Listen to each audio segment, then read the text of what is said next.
Okay, 23.1, modeling with quadratic functions. So we've gone through a lot in modules 19, 20, 21, even in 22, dealing with quadratics. So we focused a lot on these, but now we're going to actually use the calculator to help us find a regression model that fits quadratic data.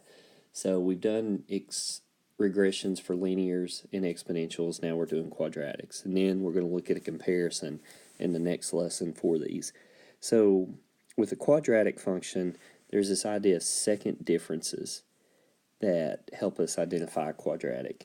One thing I want to make sure that we understand is how to find those. So you can look at the example here. I'm going to try to simplify it a little bit without using the table they do. So I'm going to go to this first year term. Oh, one other thing to point out before I get there.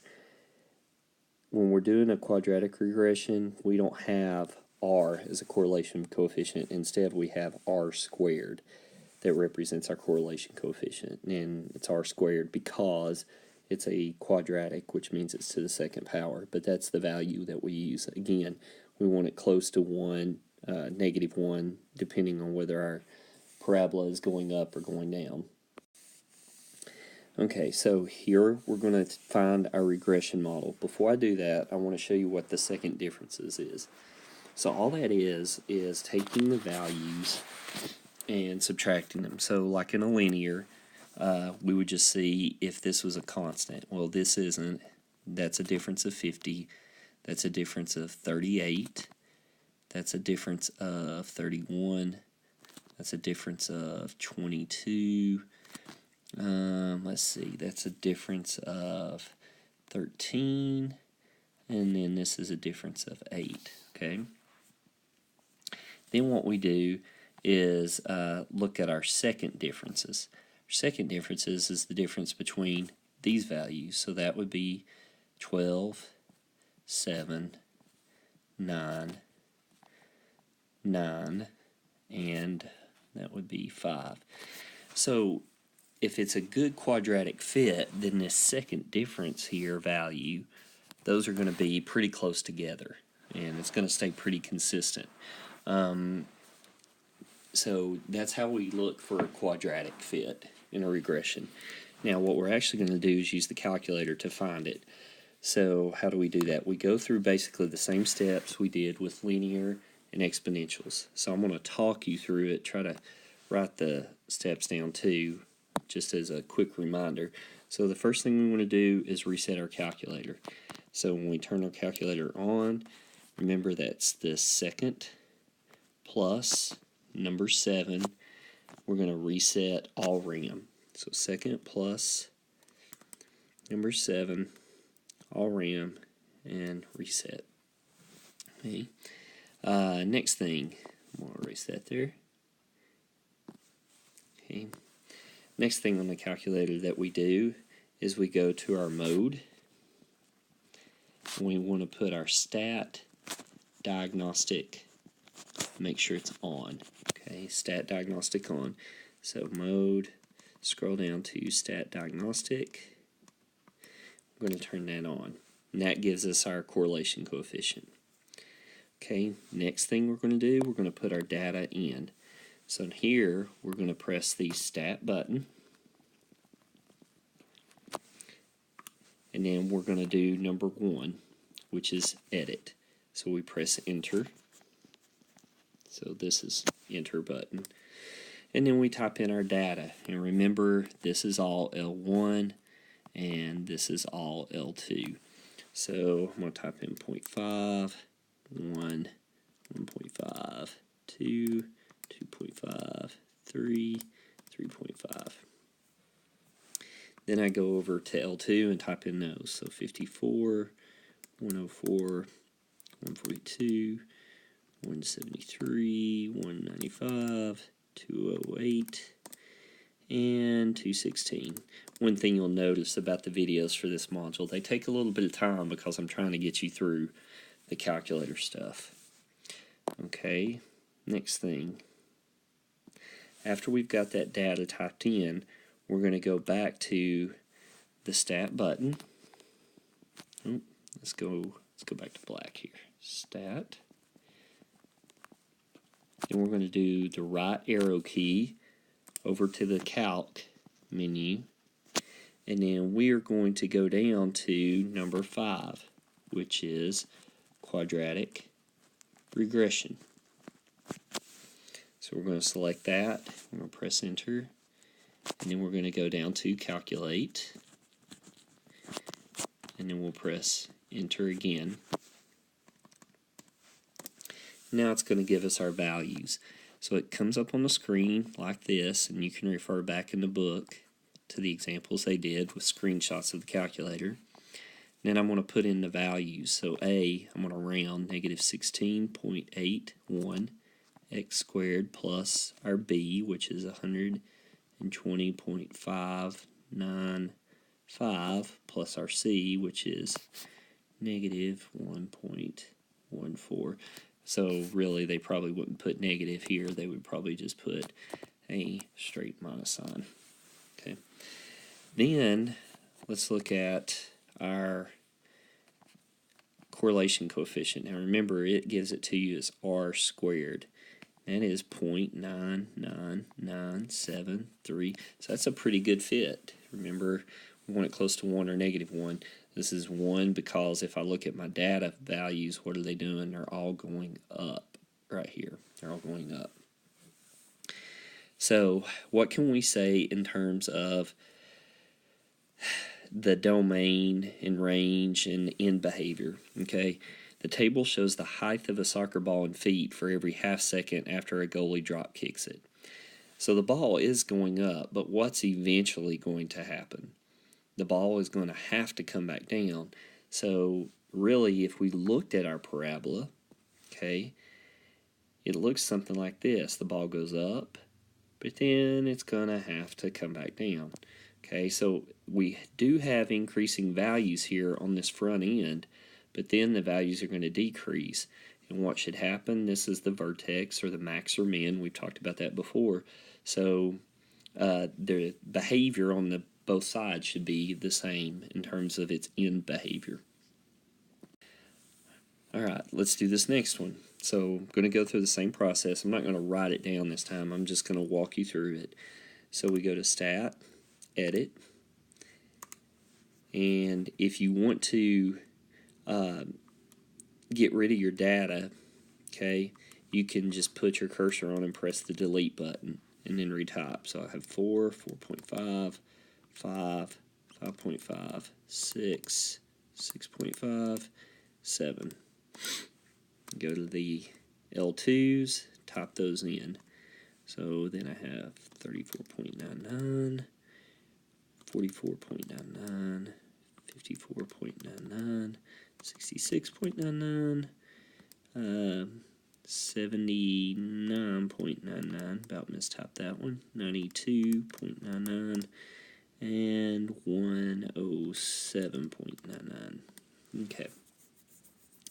So then we go back to Stat, go over to Calc, go to number 5, Quadratic Regression, go down to Calculate, and we get our model. And the table shows the cost here of 100 flying discs based on the desired size. So depending on the size, what the disc costs in this particular case. So here my r squared is 0.9999896. So another good fit. All right. Let me write that down for you just real quick, just so make sure you got the right thing. So my A was 2. My B was, again, rounded 2.86. And then my C was negative 6.08 with my r squared 0.9999896, blah, blah, blah. Okay, so hopefully that's what you got.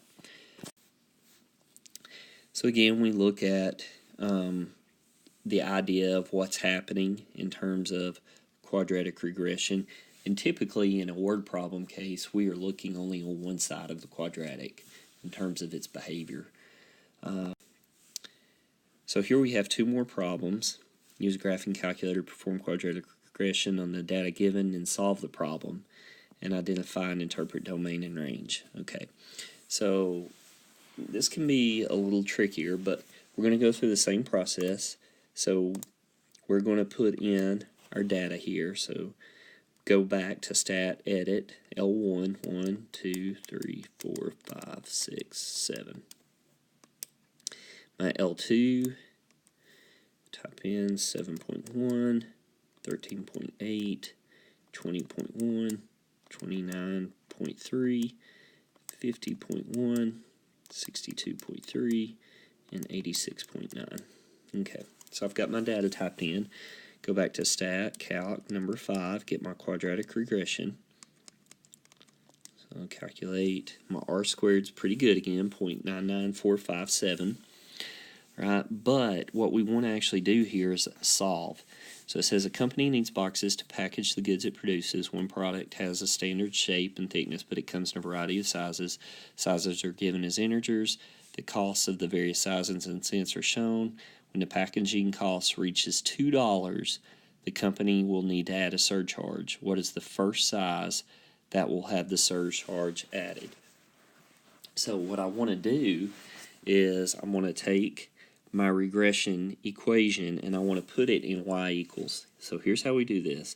Press the y equals button. Make sure there's nothing in there. So when it comes up, you're at y1. Make sure there's nothing in here. Then what we're going to do is we're going to go to vars. We're going to use the vars button.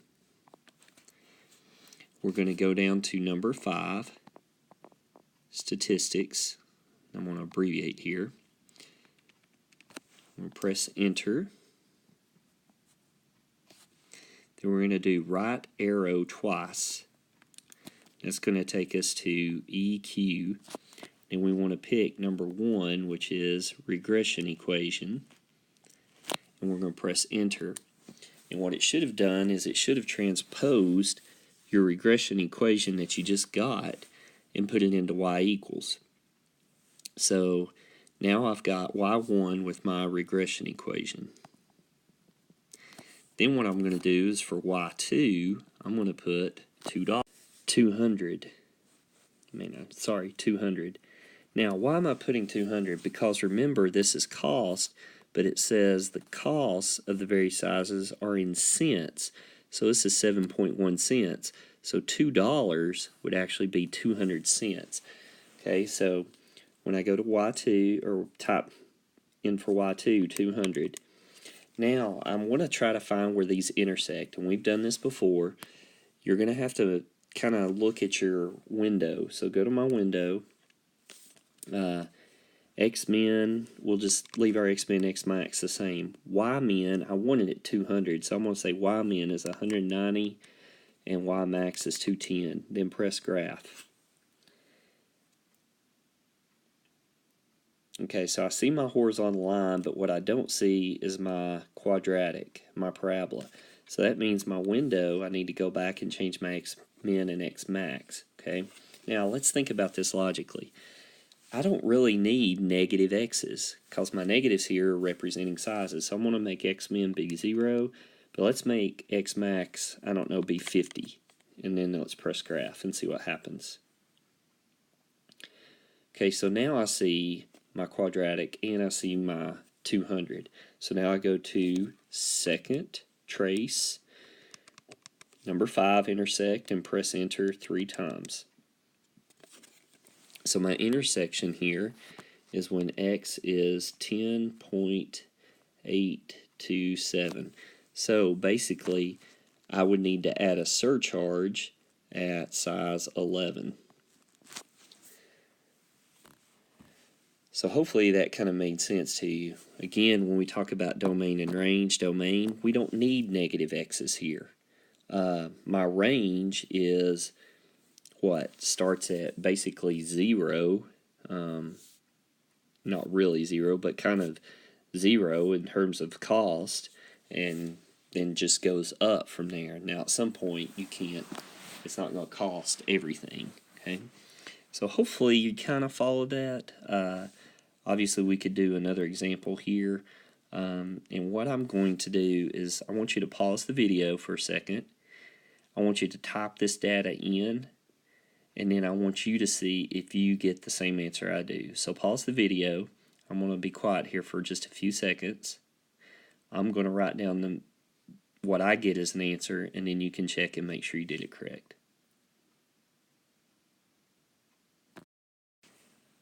Okay, so once I got my regression equation in and everything, it went to my graph, and by the way, my window went from 0 to 25 for my x, and then for my y went from 3.95 to 4.05, so I can see this. So I get x is 15.28, 2898,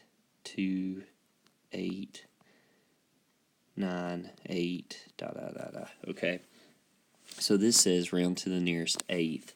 So what that means is it wants you to take this decimal and make it in terms of an eighth. So what is 1/8? 1/8 is, if you divide 1 by 8, you get 0.125. Okay, 2/8, which is really just 1/4, is 0.25.